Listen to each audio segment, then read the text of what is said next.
Welcome to the Fit Bridge, a podcast connecting you to conversations that help bridge you to success within the health and fitness industry. Hi, friends. Let me tell you, you are in for quite the treat on today's episode of the Fit Bridge podcast.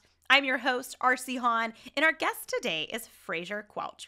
Now, Fraser is the co-founder of TRX. He's also the founder and president of other successful businesses. And if that's not enough, he's an award-winning presenter who has graced the stages all over the world, including the TEDx stage. This conversation is fun and entertaining, and I guarantee you're not going to want to miss out. I start by asking him to please, of course, unravel that journey of how TRX came about, and furthermore, how did it get to the level of success that it is today? I love Fraser and his openness and willingness to just divulge the secrets of success on how to catapult a business from the ground up. I really appreciate his answer around how to achieve work-life balance, and I think his perspective on mind-body connection is really beautiful, and I think that it's going to resonate with a lot of people. We chat about being able to adapt and pivot when things go wrong in business. We share things around resiliency and integrity and effort and how all of those things apply in both personal and professional development. I'm going to stop teasing you. We'll get into this episode. Let's jump in. I'm grateful you're here, and I hope something from this episode catapults you into the next level of success. Hello, Fraser. Thank you so much for being on the Fit Bridge podcast today. I'm so excited for our conversation. I feel like every time we speak, I leave that conversation feeling more inspired and definitely a little bit smarter. And I always learn something new about you. So I'm just excited to see what we uncover today. Now, I'm going to come out the gate hot because I have an opportunity to speak with the co-founder of TRX. I'm going all in. I want to know what that journey is. I want to know the story because I know there's a good story behind any organization and company that's been built. Walk us through how TRX came about, right? I want to know, were you guys just sitting on a boat having some beers and then you're like, hey man, I have this idea. And then it ran from there. How did we get from the journey of the original conversations with TRX to this massive international company it is today? Well, first of all, thank you. I'm super psyched to get a chance to talk to RC. And it's funny, as you say, we were on a boat. I must say that the suspension trainer in TRX came into being before I got there. However, there was a boat involved, and that Randy Hetrick, who's the founder of TRX, was a Navy SEAL for 14 years. In fact, when he left the SEALs, he was the commander of SEAL Team 6, which when I first met him, he wasn't allowed to talk about SEAL Team 6. Since then, SEAL Team 6 has been elevated up, which is the most elite of all of their teams. And they were actually on a training operation they were training, and then they were potentially in a real operation in the east of Africa, which was an anti-piracy mission. And so they were holed up in a wharfside warehouse where they couldn't really walk outside because their presence would have been obvious.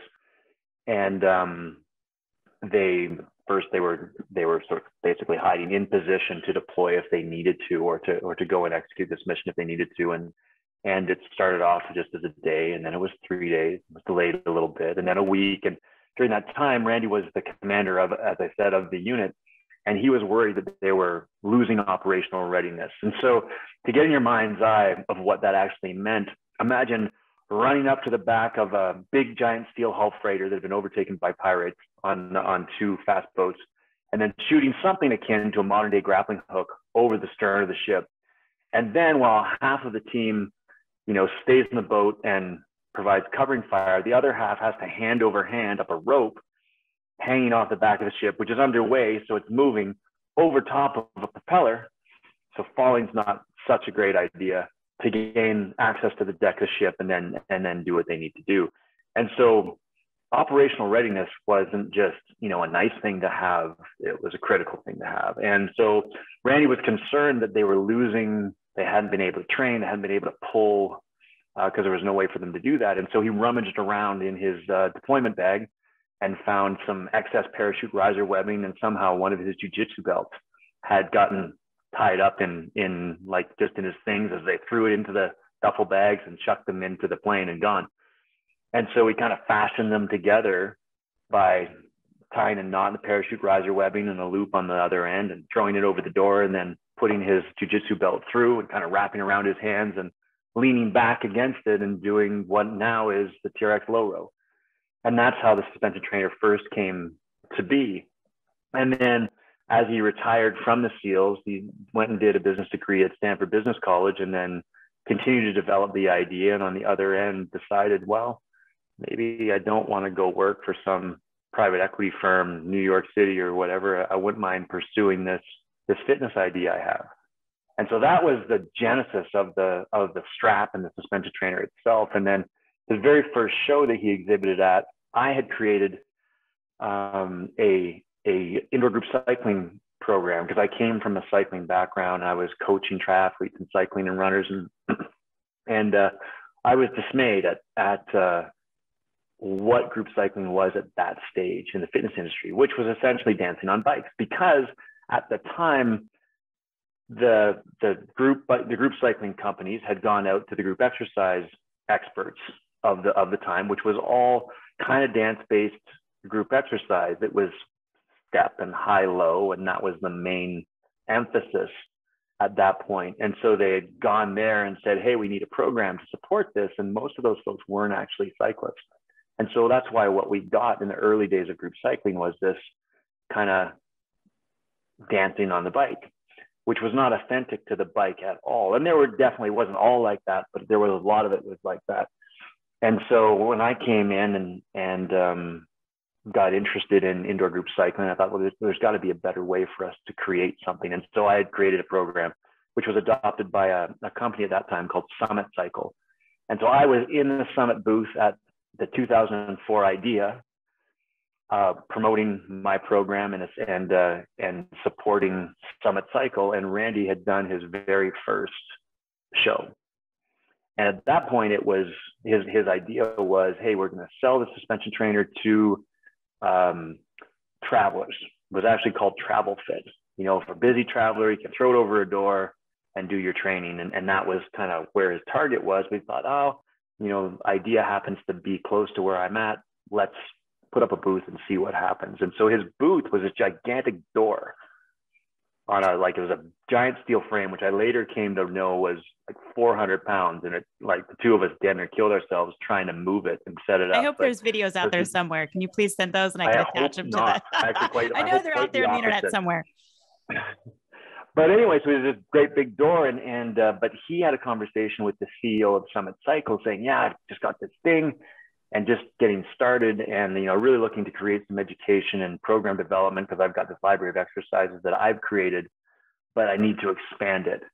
And the CEO of Summit, which is a guy named Todd McKendrick, said, well, I know your guy. He's over in my booth, and this is what he's done for us. And so that's how Randy and I got introduced. And we started talking about, you know, what we could do. And he had sent me back to my own personal training practice with a suspension trainer. And I played with, when he tells a story, he thought, well, that was a waste of a suspension trainer, because, you know, like he didn't think it was going to go anywhere. But what he didn't know is that I took it back into my business and I used it with all of my own workouts and all of my clients' workouts. And at that time I was training everybody from, you know, I had a deconditioned rehabilitative population of folks that I worked with, as well as a bunch of really high-end athletes, both from multi-directional sport like hockey and to endurance athletes. And I was able to solve for a bunch of things that I hadn't been able to solve for prior to suspension training. And so 2 weeks later, I called him up and said, so here's what I've been doing, and here's what I think we could do together. And that was the very, very beginning of it. He was in a booth that I'm pretty sure was like a 10 by 10, almost in the bathroom at IDEA. It was not prime space, as I recall. Oh, I love that. I want to tap into kind of a common thread I heard there, which I think will resonate with a lot of, you know, listeners, is you both had ideas. Not only were you at the IDEA convention, but you were both individuals with big ideas and big vision.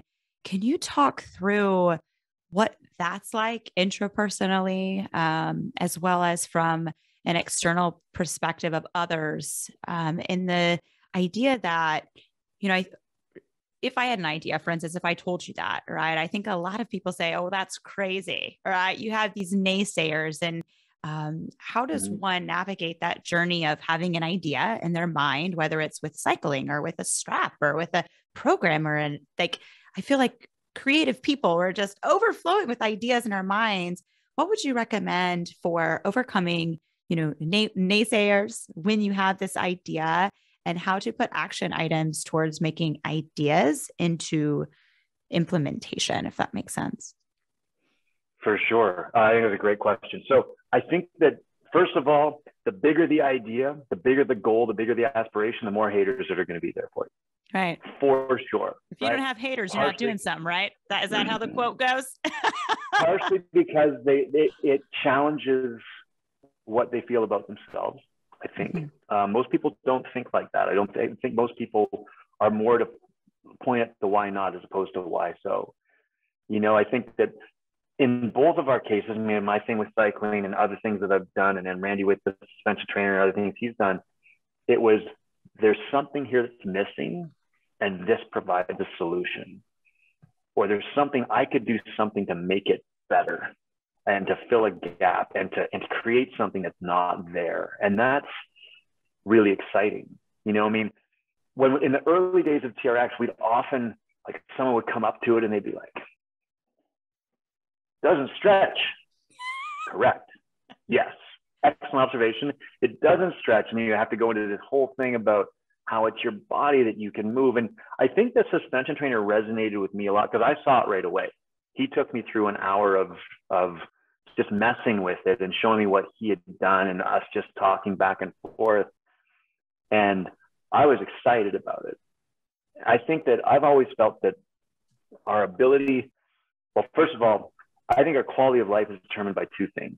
It's determined by our ability to use this and our ability to use this.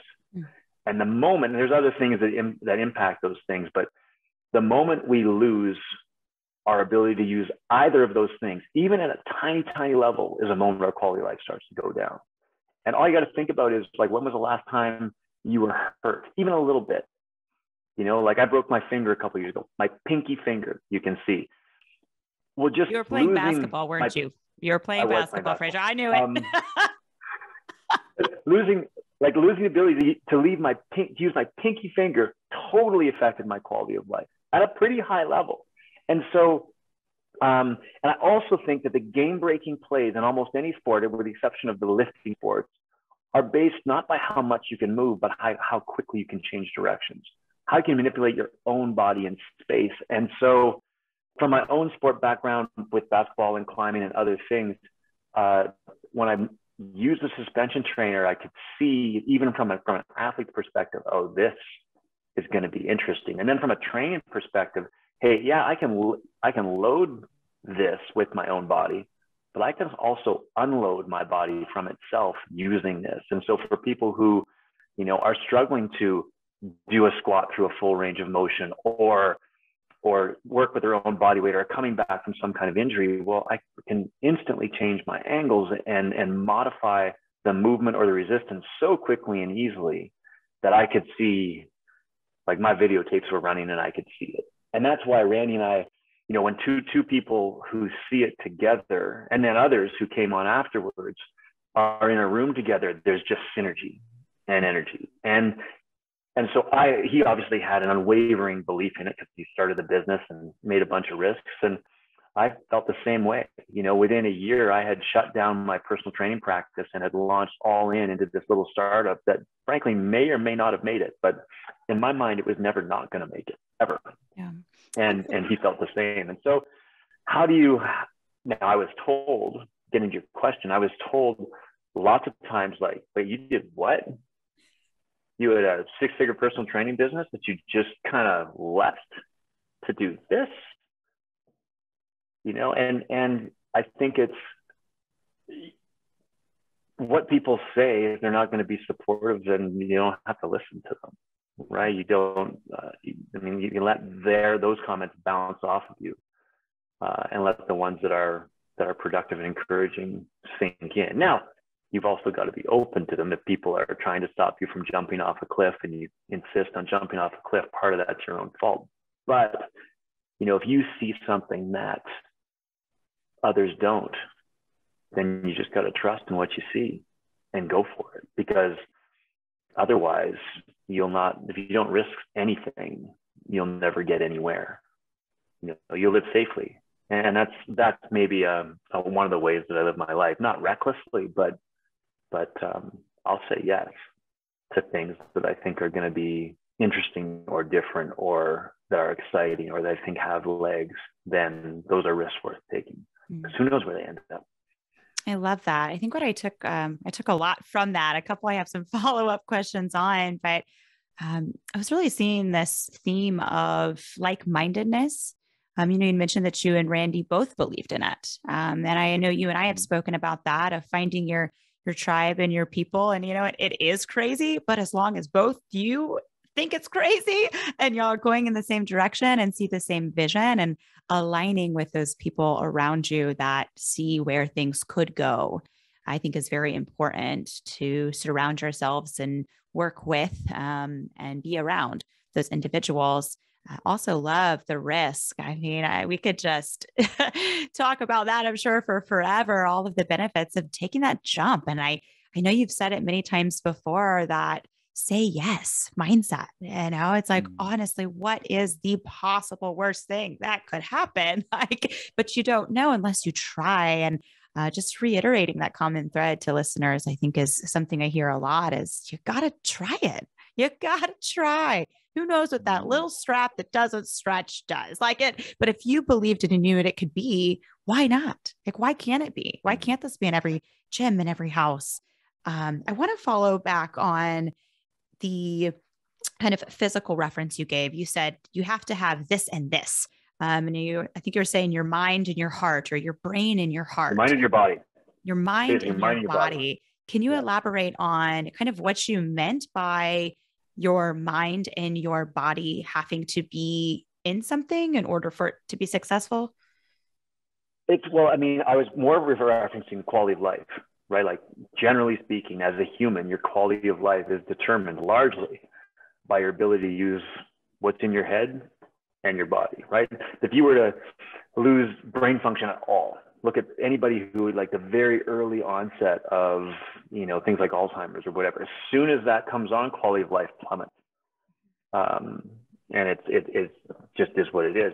And with your body, it's the same thing. And so those two things, to me, the way I look at my own health, like, what am I doing to make sure that I'm always expanding in those two areas? What am I doing? And there's obviously emotionally and socially are huge elements of that equation too.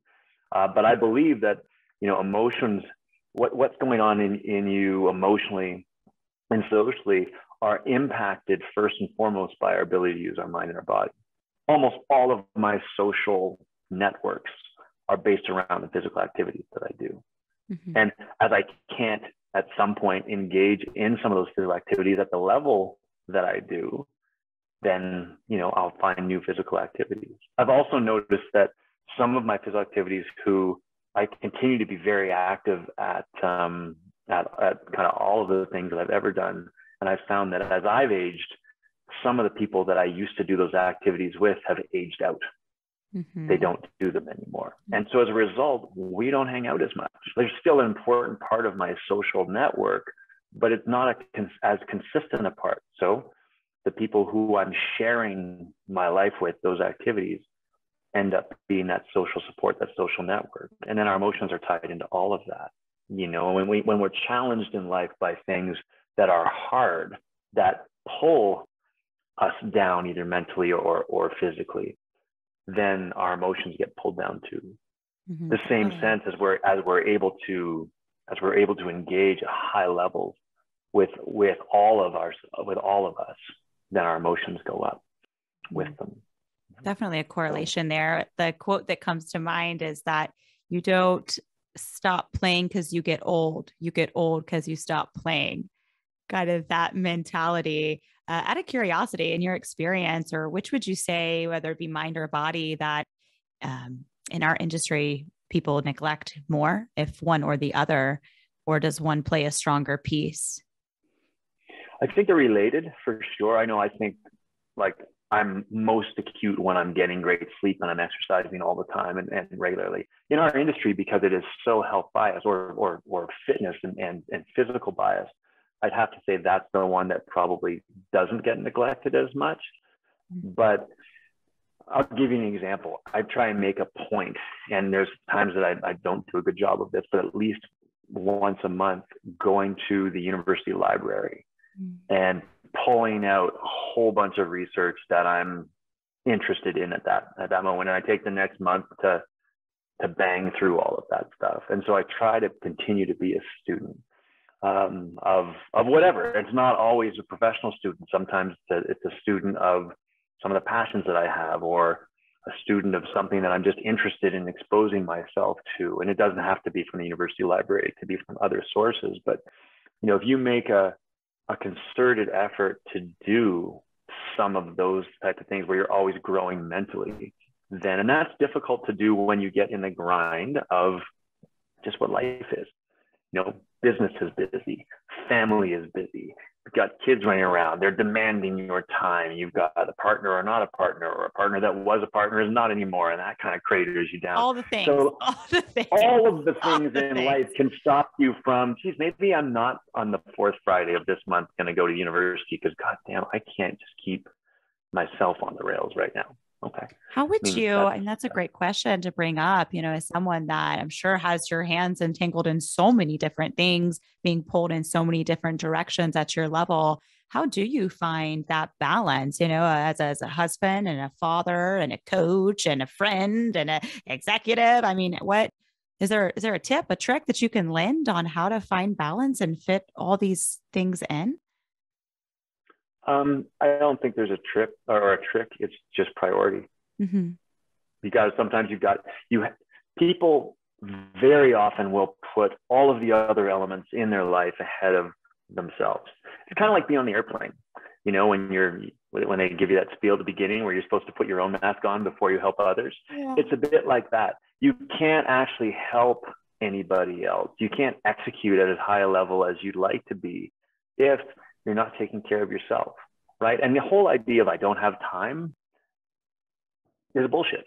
Say it again for the people in the back, Fraser. Say it again. It's just not true. I mean, everybody's got it. Now, you might not have 2 hours to train the way you want to. You may not have all day to go do the stuff that you want to do.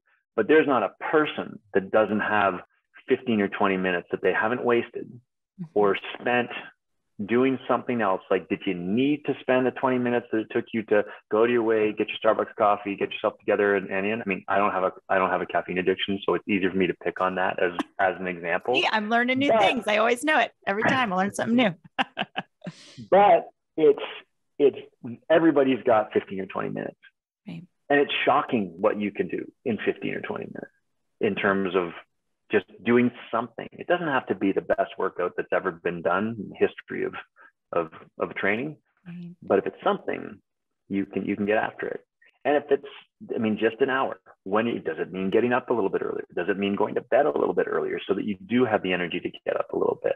It's valuing that as hey, my training, my nutrition, the time I spend for myself reading or doing whatever, researching, whether it be online or at the library, whatever it happens to be, that's an important part that helps me execute all of the other things at a really high level. So you would say that consistency over intensity, maybe, right? Consistency and prioritizing, if you could kind of narrow it down or really factors to keep in mind. It's it's not, if you've ever been around really, really high level athletes, their workout is not an option. Mm-hmm. Not an option. Just like brushing your teeth is not an option. You're going to do it. Oh, shit. Yeah, sorry. Certainly, if you're going to have anyone else around you, it's not an option. But yeah, like it's just with those people, it's not whether or not they're going to train. It's just when. It's not whether or not. There's the same thing with people who had a really high level in business. It's not whether or not they're going to get to the office or like do the things they need to do the research about the markets or whatever it is that allows them to be a really high performer in their profession. They're going to make time to do those things. Now, are there sacrifices that have to be made? Yeah, maybe you do have to wake up a little bit early or go to bed a little bit earlier. Maybe you're going to choose, hey, I'm gonna shorten my workout today to get a half hour because I still need to get to the kids' practices or whatever it happens to be. But it's making it a non-negotiable in your mind. And that seems like, well, that's really hardcore, but it's not so difficult once you put stuff in place. I think the hardest thing for everybody is discipline. Discipline is hard. Discipline needs help. Motivation is easy because motivation waxes and wanes, right? Like the moon. I'm really motivated to go and do whatever you're motivated to do about, I'm not that motivated. It was a late night, so I'm not going to. Discipline is different. There's a consistency in discipline, and motivation helps it, but discipline needs support. It needs support via, let's talk about, if we're talking about training, it needs training partner support. It needs maybe a journaling support where you're accountable to, I've got to write this down and I don't want to not write it down. And so putting things in your life in place, there's two simple examples. Socially, it's really that if you've got a training partner that you're going to meet, that'll get you that will get you out of bed and because someone's relying on you, or making a commitment to yourself or creating a challenge or posting daily. Like, hey, I publicly declare that I'm going to do 30 workouts in 30 days. Well, now you put it out there, right? Someone's going to call you out if you fall short. And so whatever it takes to help support discipline is what's key. And when you look at really high performers, Kobe Bryant was maybe the most disciplined person on the planet, at least in athletics. This is a guy who, he has an amazing story where he talks about, he started to get up and he was training at 4 a.m.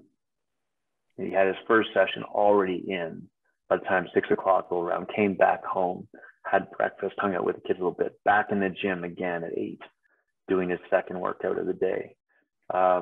Came back home, did a little bit of business, some work, connected with his wife, back in the gym again at noon, another couple hours, back again in the afternoon, a little bit more, another session again at 4 o'clock. So there he's done 4 sessions a day. Well, one, you got to train to that. Your body's not going to absorb all of that unless you've trained to it. But once you can, the way he looked at it is like, people can now come in at any point. There is no way they can catch up. Even if they start doing the same thing, once they've seen, he's already been doing it for 3 or 4 years.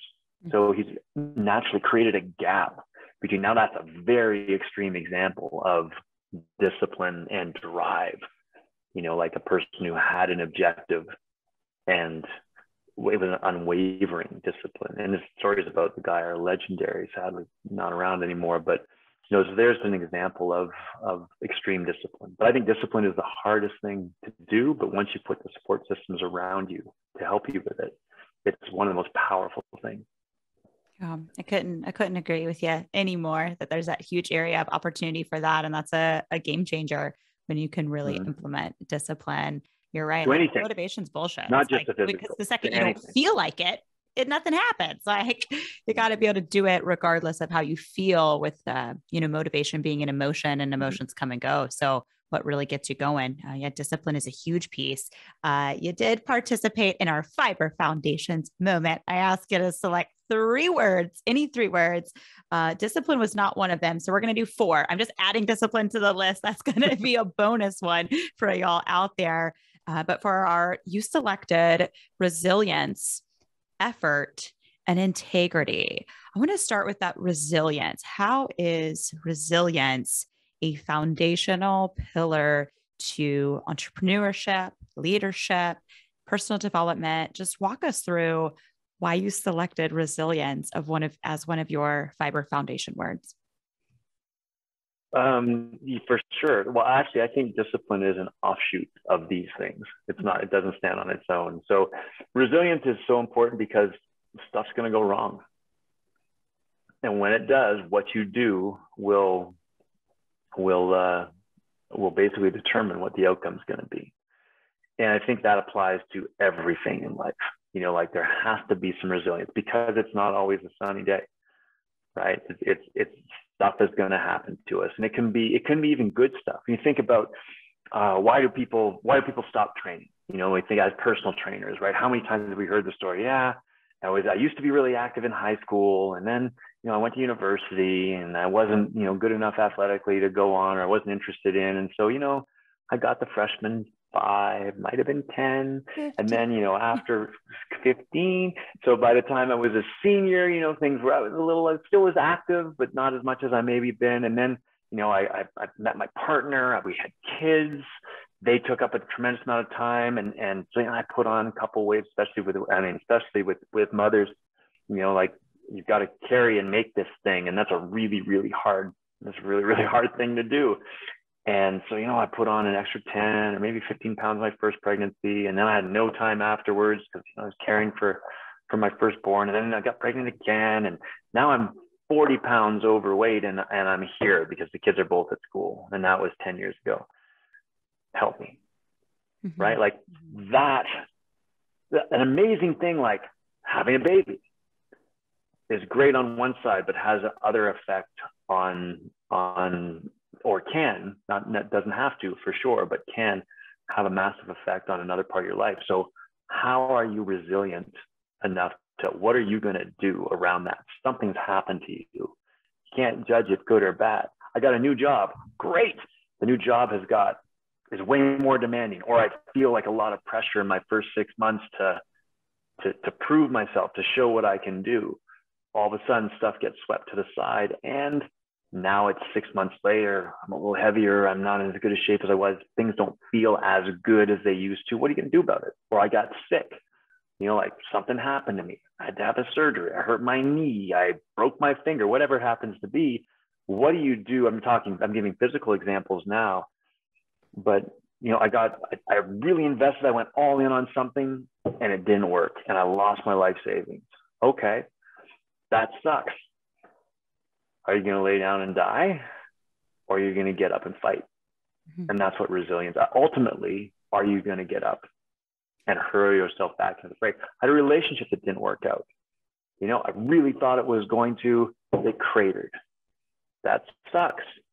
What are you going to do? Are you going to hide in a shell and never get hurt again? Or are you going to be like, well, once more into the fight, here I go, and I hope this time is better. And so for me, resilience is one of the most critical aspects of anything that we do, because it's not always going to work out, right? Like right. So you're going to miss shots, got to shoot again. Effort.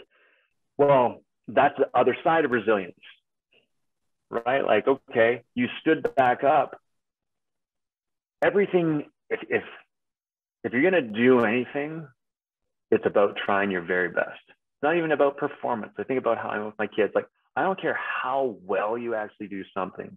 If you're trying as hard as you absolutely can, you're going to be successful. Mm-hmm. You just the will of it will make you successful. Even if you're not naturally talented, you're gonna get some success, and that's gonna be okay. And so effort, just trying, like how hard can you try? And there's a whole bunch of people in both life and in sport and everywhere else that aren't really trying as hard as they can.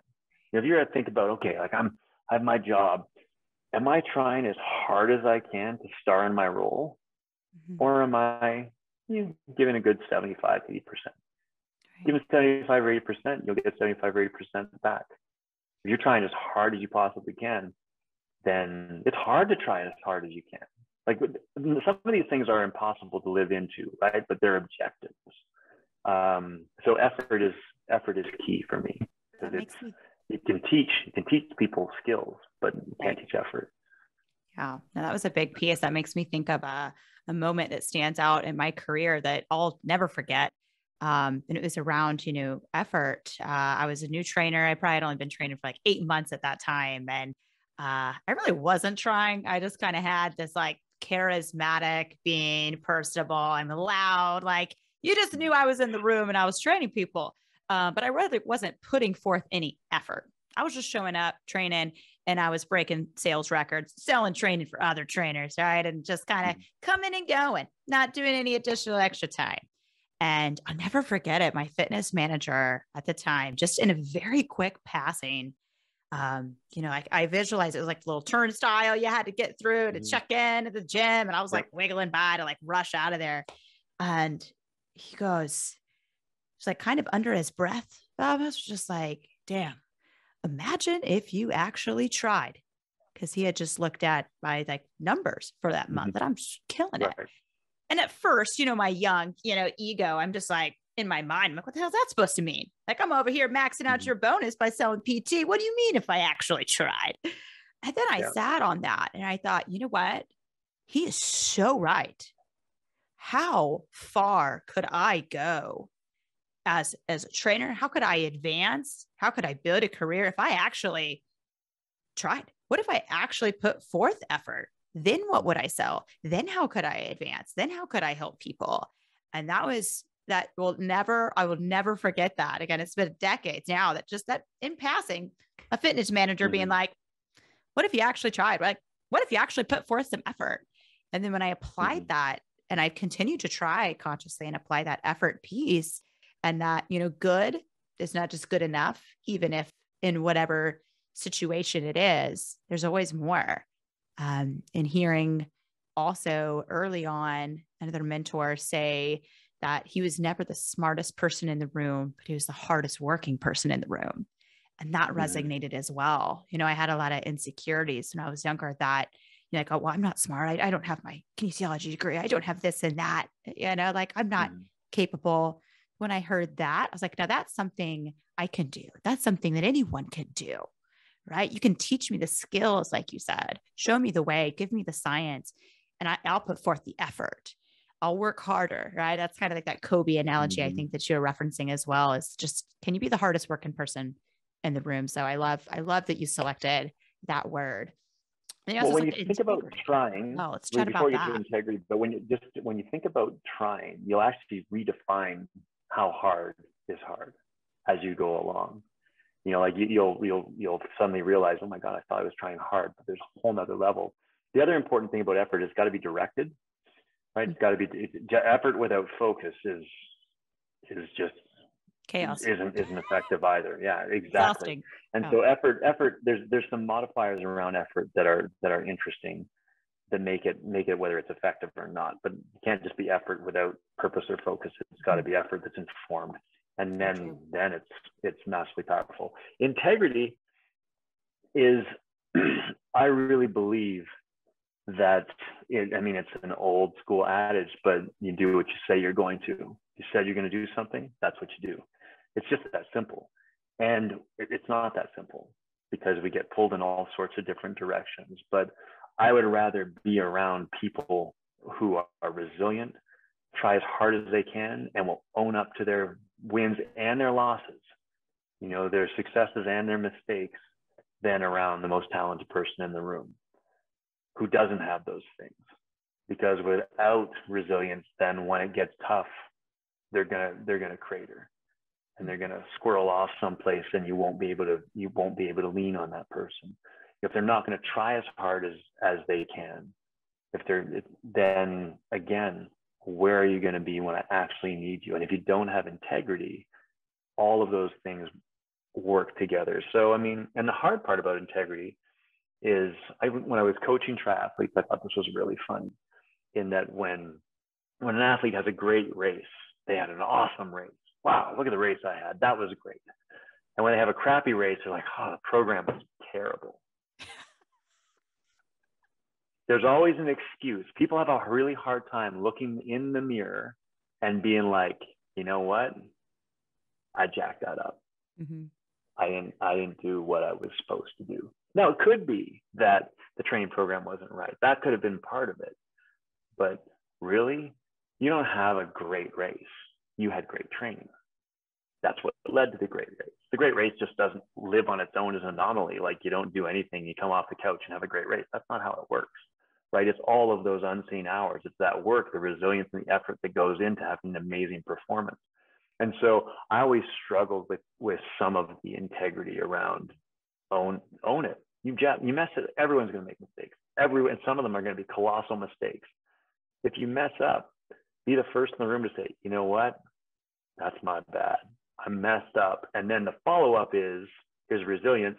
You're picking yourself off the ground. You're wiping the mud off your face because you made a mistake or you made a bad call or whatever it happens to be. And here's the effort that I'm going to put in to make sure it gets fixed. And so that's all three of those things work together. Now they're missing something, and that's the fun piece. Like all of that has to live inside of a positive attitude, right? Like you choose whether you're going to be positive and find the humor in stuff and be willing to laugh at yourself and take the example that you used a second ago as a young PT was like, whatever, take your ego out of it. And then what you were able to do, your first response was what does he know? And then you're with ego in the way, and it didn't hit. But once you took the ego out of the way and you thought for a second, actually, he's right. And that's a really important element with all those things. We have feedback. We got to get our ego out of the way in order to receive it, and then we can go forward. But the fun piece is massively important. Hey, we get to go around this thing one time. I'm going to choose to have as much fun as I possibly can within the values that we just talked about. Absolutely. Yeah. You don't have to hard close me on living a happy, fun life. That's sign me up for that one. Yeah. I'm all on board. Well, I mean, obviously you've been through a journey to have had landed on these three foundations, had this insight. So that leads me to the question, and we were speaking about being a young trainer. Let's go back. I want to know if you could speak to 25-year-old Fraser. I know you're only 26, but if you could go back and speak to 25-year-old Fraser, what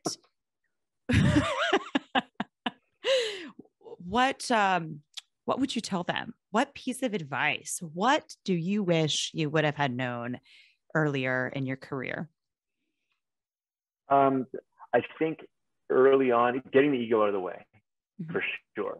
That'd be a big one. I definitely think that you're not needing to be right, asking more questions, being more curious, not feeling like that you were, there was definitely a time where I felt I was giving away power or diminishing myself if I was asking a question, when really it's just the opposite.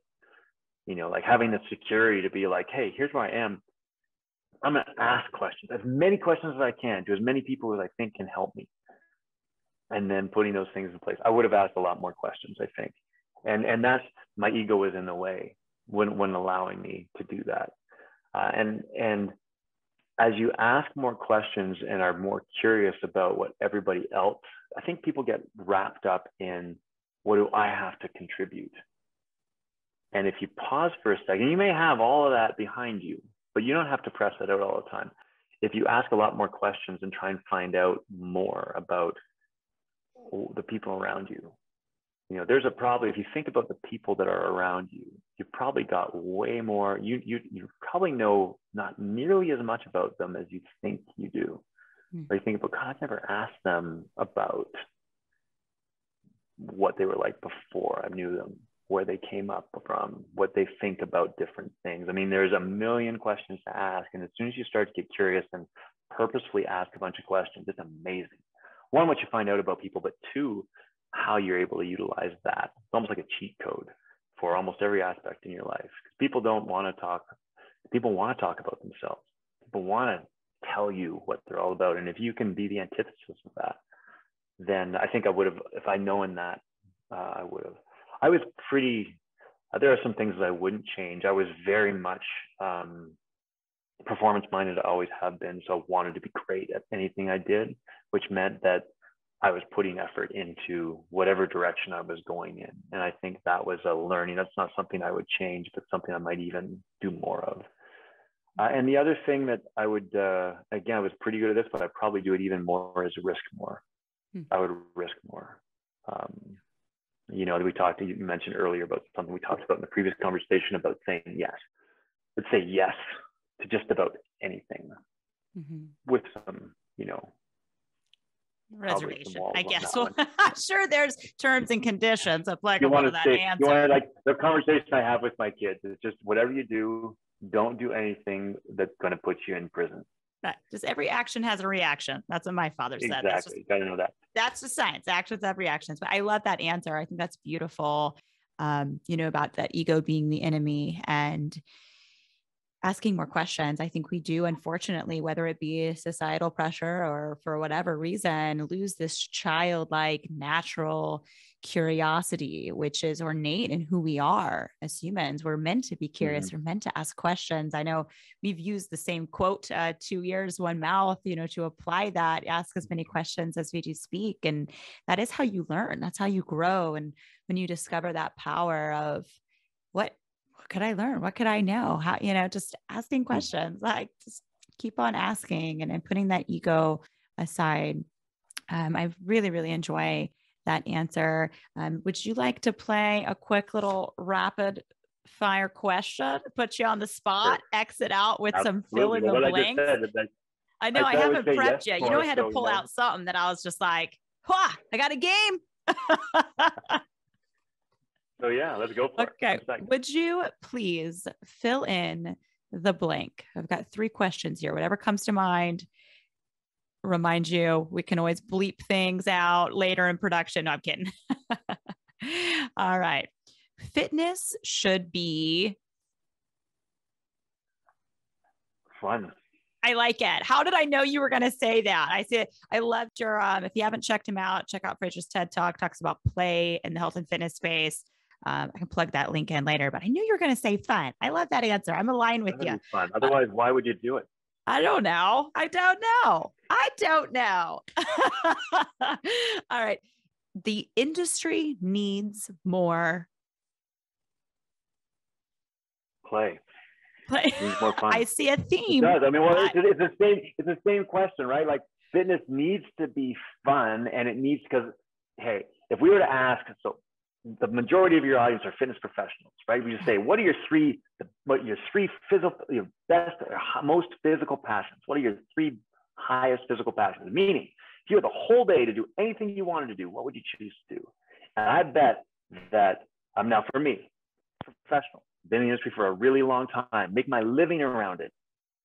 Number 1, what would I do? Am I going to work out, or am I going to go climbing? I'm going to go climbing. Am I going to work out? Am I going to play basketball? I'm going to play basketball. Am I going to work out? Am I going to go ride my mountain bike? I'm probably going to mountain bike. Am I going to work out? Or am I going to go get on my skate skis? I'm probably going to get my skate skis. Somewhere 4th or 5th is I'm going to go downstairs. I'm going to load up the bar, get with a suspension trainer. I helped develop the damn thing. It's the 4th or 5th thing that I'm going to do. Right now, flip that. Your clients, what are your top 3 physical passions? Like you said, what are your last 3 physical passions? Maybe stationary cardiovascular exercise or moving this damn weight that you're giving me is what they would say. And so I say that is in that we're terrible as an industry at meeting people where they are and then teaching them the fun. We think it's fun, right? Like, we've already bought into it, and we don't recognize that our clients are not like us. It's like if someone hates your playlist, it's a bit like that, right? Like, this is the worst music I've ever heard before. That's what they're thinking about what you're trying to bring them to. This pain for fun? Exactly. And so when I say the industry needs to be, and we're getting there, I think the idea of these open functional training spaces as opposed to the lines of selectorized equipment, which is where we were 10 or 15 years ago, it's a massive improvement because you can actually move in there. There's a ton of things you can do. People will start to get a sense of, I'm actually moving my whole body. This compound, complex exercise movement is, and it's really movement as opposed to exercise, is pleasing. There's something inherently like in my reptile brain that says, oh, this is different as opposed to what we've done in the past. And so I need to elaborate. I'm sorry. I know this is supposed to be. No, I couldn't agree more. I fully support that and encourage. I'm really happy you said that because I do feel there's a big area of opportunity. And yes, we're making progress in that space. But just as a reminder to all of our fit pros out there, are we having those types of conversations with our clients and meeting them where they're at and encouraging them to move, right? Instead of creating them a 5-day program on days that you're not together at the gym, it's having those conversations. Hey, Sally, did you go on a walk? Did you go to a park with the kids? Did you go join a tennis group? I don't know. What do you like? Just move your body, play, activities of living, just playing. And I think it's even such childlike within training itself, it's not that you have to give up everything you're doing, but you can create challenges and competitions and there can be elements within the program itself that are fun. Well, like doing the actual movement may not be fun. It's going to be challenging. We're going to sweat. We're going to be sore afterwards. And we got to be straight up with people about that. Like, that's all real. But are there ways that we can make it more engaging? Yeah. And that's important too. Again, I know you wouldn't imagine this. You've never been in a room with me when I was training or coaching, but I'm pretty wacky. Like I embrace it, but I'm pretty weird. But that's what it was. It was always fun. I had a joke book, and like every time you showed up to your session, you knew that I was going to deliver you with a bad dad joke. Like, if I put a headset and microphone on in a group class, I'm going to be cracking jokes. Like, it's going to be painful. We're going to get the work in, but how can you make those sessions enjoyable? It's not just counting and science and accountability. We're in the relationship business. It's like, have fun with these people, make that session, that hour, that moment enjoyable for them, right? They're paying you. The least you can do is get them results and make it a nice time. All right. Last one I've got for you here. Success looks like. That's a tough one. Success looks like fulfillment.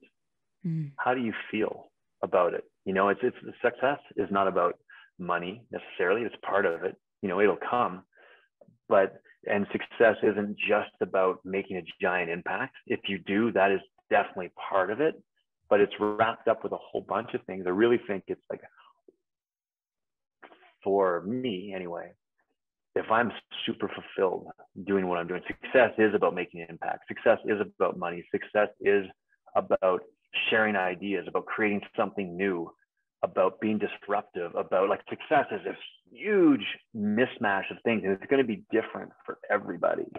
But at the end of the day, of what you're doing, if you're looking at where you are feeling, and maybe I don't know if I'll ever feel completely fulfilled. That's part of the edge of wanting to continue to go. But yeah, like when you're looking at it going, like, I'm feeling really fulfilled in my life in general, because there's a balance. We talked about that a little bit earlier, right? Because you could be all in on business and the rest of your life is falling apart. You're not fulfilled and you're not successful. Like one part of your life might be, but the other parts are suffering too much. And so to me, off the cuff, I think that makes the most sense to me. Yeah. Doing what you love and loving what you do and being well in every dimension, not just success financially, but success intellectually, mentally, physically, all of those things. Yeah, the holistic, when you think about success holistically, then it's different. What are the people? There's an amazing TED Talk by a guy named Benjamin Zander, which I highly recommend folks watch. It certainly resonated with me, but at the very end of it, he talks about shining eyes. And his definition of success is, how many shining eyes do I have around me? And if the people around you's eyes are shining, then you're successful. And that's really a powerful concept. So that I stole directly from Benjamin Zander, but I referenced it the right way. So we're okay. Yeah. Well, I'm going to have to check that one out. I've got some homework to do. You're always dropping nuggets of wisdom off, whether it be a book or something to listen to or something to apply. So thank you so much for your time, Fraser. Always a pleasure. I can't wait to have you on again, and we'll chat soon. My pleasure. Tons of fun. Thank you, RC. Always. Thanks for tuning in. If you enjoyed something from today's conversation, let us know by giving this episode a like, chatting in the comments, and sharing it with your friends. We always love to hear from you, so you can send email messages to podcast@fibr.fit and connect with us on Instagram @FitBridgePodcast for even more exclusive content. Special thanks to our friends at Winner Productions for all things audio and post edits. And on behalf of the entire staff here at FIBR, it's been my absolute pleasure helping bridge community to opportunity.